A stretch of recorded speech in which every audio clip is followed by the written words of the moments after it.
It started with a scream that cut through the quiet halls of St. Augustine Medical.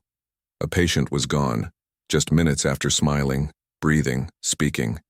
No one could explain why. And yet, by morning, his name had disappeared from the system, replaced by someone who was never even admitted. But before we go deeper, tell me, where are you watching from? What city? What time of night? If stories about truth and courage move you, make sure to like this video and subscribe, because what you about to hear isn't just a story. It's a warning. St. Augustine Medical was the kind of place people trusted with their lives. White marble floors, polished brass rails, a reputation built on miracles. Wealthy patients came from across the country to be healed by its doctors, or so they believed. Among them worked Isla Jenkins, a nurse whose kindness made her invisible to most, yet whose eyes missed nothing. For 5 years she served faithfully, tending to the sick, comforting families, following every rule. But that night changed everything. The man who died so suddenly had been admitted for dehydration. Isla had taken his vitals herself, normal in every way. Then she'd turned away for a moment, and he was gone. No alarms, no struggle, just silence. When she checked his chart the next morning, his name wasn't there. In its place was someone else's, and a patient no one had seen. Isla asked Dr. Freeman, the man in charge of the night shift, what had happened. He barely looked up. "You must be mistaken," he said. "Don't ask questions that don't concern you." His tone was cold, final. But something inside Isla refused to rest. Over the next few days, she began to notice patterns. Files vanishing from the hospital database. Patient bracelets mismatched. Discrepancies in medication logs. All of it dismissed as technical errors.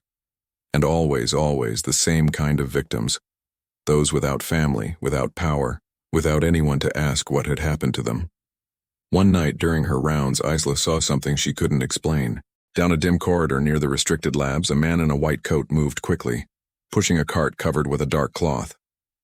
When she called out, he didn't answer. The next morning, the security logs showed no entry under his ID, because, as she later learned, that ID belonged to someone who hadn't worked there in months. Her hands trembled as she printed out the patient discharge list. She wasn't supposed to, but curiosity burned stronger than fear. And there it was, 5 patients listed as released over the last 2 weeks. But Isla had seen 2 of those bodies taken to the morgue herself. She stared at the page, the words blurring before her eyes. Someone was erasing the dead. She tried to tell herself it was impossible, that there must be an explanation, but her instincts screamed otherwise. That evening, when she entered the break room, conversation stopped. Colleagues glanced at her, whispering. One nurse said under her breath, "She's always snooping around." The atmosphere grew heavy, suffocating. Even Dr. Freeman avoided her gaze now. The only sound that filled her nights was the beeping of heart monitors and the steady hum of machines that kept secrets as well as they preserved life. Still, Isla couldn't let it go. The thought haunted her. What if these people hadn't died naturally? What if their death served a purpose, and whose? Late one night, she found another clue, a vial mislabeled containing a rare compound used in experimental drug trials. But there was no record of such trials being approved. She knew then that this was bigger than her, bigger than one hospital shift, one mistake, one life. It was something systematic, deliberate. She tucked the evidence into her pocket and tried to calm her breathing. Every instinct told her to run, to quit, to forget. But her conscience whispered louder. If you don't speak, who will? As dawn broke through the high glass windows, Isla looked around the ward that had once felt like home. The same white walls, the same soft music. But now everything seemed tainted. She realized she stood alone, surrounded by people who either didn't see or chose not to. A secret was pulsing beneath the surface of St. Augustine Medical, hidden under clean sheets and polite smiles. She knew now. She'd seen too much to ever go back. The truth was out there, waiting, and it was darker than she dared imagine. And if she wanted to find it, she'd have to walk straight into its heart. Isla Jenkins had crossed an invisible line, and she couldn't turn back. The night had barely begun when Isla realized the truth was no longer something she could ignore. The air inside St. Augustine Medical felt heavier now, the once sterile silence replaced by whispers and unspoken fear. She had seen too much and asked too many questions. When she approached Dr. Miller, hoping that his authority could help expose what was happening, she expected concern, maybe disbelief, but not the look of sheer panic that crossed his face. His voice dropped to a whisper, trembling slightly as he said, "You don't understand who you're dealing with. This is bigger than us." From that moment, everything around Isla began to shift. Colleagues who once greeted her with warmth suddenly avoided her eyes. Her schedule was mysteriously changed, her name removed from important patient lists, and the supervisor's office door was always closed when she passed. The walls that had once felt like a place of purpose now echoed with distrust. When she was finally called into the administrative office, Mrs. Crane greeted her with a practiced smile that never reached her eyes. "We've heard," she said slowly, "that you've been spreading stories. Perhaps it's time you take a short break, without pay." The words hung in the air like poison. Isla left the office with her heart pounding, not in fear, but in rising defiance. She knew they were trying to silence her. That night she found an ally in an unlikely place, Mr. Harper, the quiet IT technician who always kept to himself. When she told him what she had discovered, his expression darkened. "If what you're saying is true," he murmured, "we can't trust anyone here." Together, under the flicker of computer screens long after midnight, they dug into the hospital's backup archives. What they found made Isla's hands tremble. Hidden behind coded entries and fake patient IDs were medical reports. Experiments conducted on real people, patients listed as deceased but recorded as discharged. Drug trial data, unauthorized surgeries and test results tied to pharmaceutical companies. Lives treated as statistics. The hospital's perfect reputation was built on betrayal. Isla's voice shook as she whispered, "They're killing people for profit." Harper nodded grimly, copying the files onto a secure drive. But they had been watched. The next morning, Isla noticed strange things.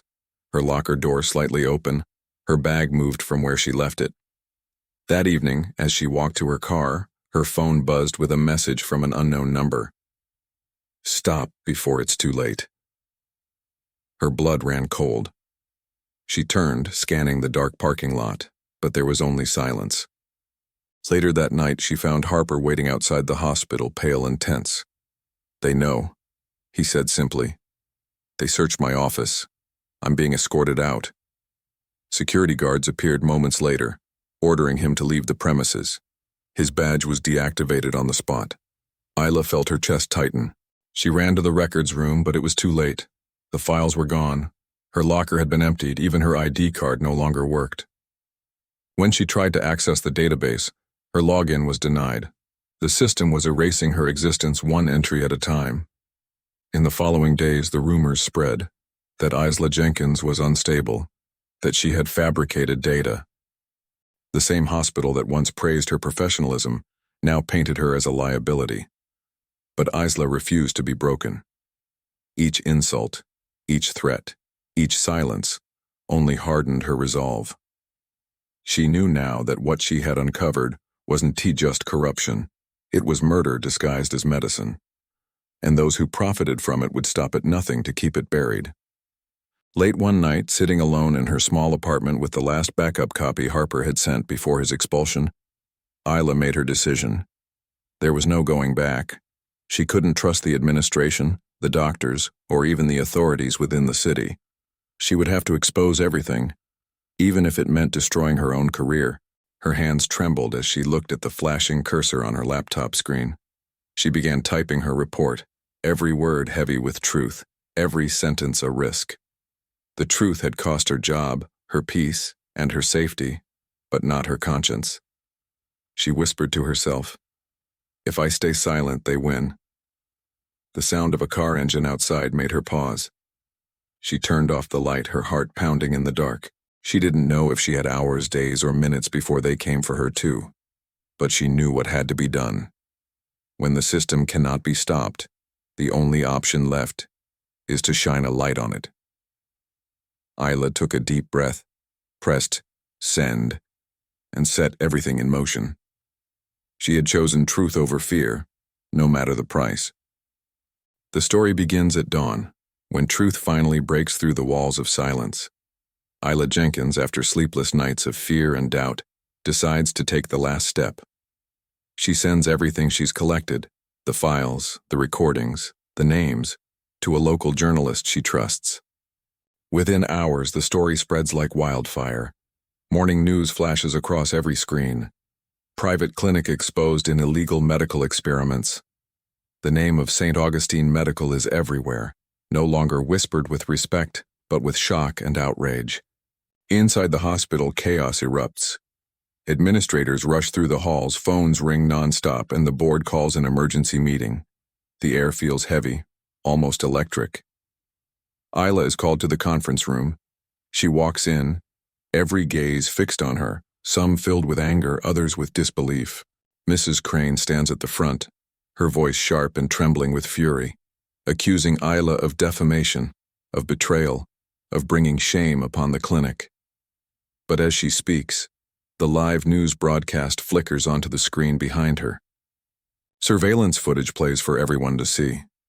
Boxes being taken out of the lab at night, patient records with altered names, secret shipments labeled under false categories. The room falls silent. The truth, once invisible, is now undeniable. Dr. Miller lowers his eyes, the weight of guilt heavy on his shoulders. Dr. Freeman tries to speak, stammering excuses, but his voice is drowned out by gasps and murmurs of outrage. Within minutes, police officers enter the building. Their calm authority contrasts the panic of those who once seemed untouchable. Several staff members are escorted out as evidence is seized. The empire built on lies begins to crumble before everyone's eyes. Isla stands quietly at the edge of the room. Her heart pounds, her hands tremble, but she does not look away. She feels no triumph, only release. She has done what had to be done. She knows the cost. Her career is over. Her colleagues may turn away, and her name will forever carry both admiration and controversy. But in that moment, she feels something deeper than fear. Peace. Days turn into weeks. The media follows every twist of the story, uncovering new layers of corruption. Public outrage grows. Families of patients who vanished from the records start coming forward, demanding justice. And amid it all, Isla's name keeps reappearing, not as a villain, but as the woman who dared to expose the truth. One morning, she receives a letter. The handwriting is shaky but heartfelt. It's from the daughter of one of the missing patients. The message is simple. Thank you for not staying silent. Because of you, others were spared the same fate. Isla reads it again and again, her eyes filling with tears. She sits outside the hospital, no longer as an employee, but as someone who faced the institution and survived. The rising sun warms her face, and for the first time in a long while, she breathes without fear. Around her, the world continues. Nurses rushing, ambulances arriving, life moving forward. But inside, something has changed. The voice that was once dismissed as small and powerless has become a symbol of courage. The same corridors that once silenced truth now echo with whispers of her name, not as a suspect, but as a savior. People begin to speak more openly, questioning, demanding transparency. A seed has been planted, one that cannot be unseen or unheard. The truth once buried has taken root. Isla knows that her path ahead will not be easy. The medical world is unforgiving to those who break its code of silence. But she also knows that someone had to speak, someone had to say no. And if it had to be her, then so be it. Because real healing, she now understands, begins not with medicine, but with honesty. Sometimes strength is not in saving yourself, but in making sure others don't suffer.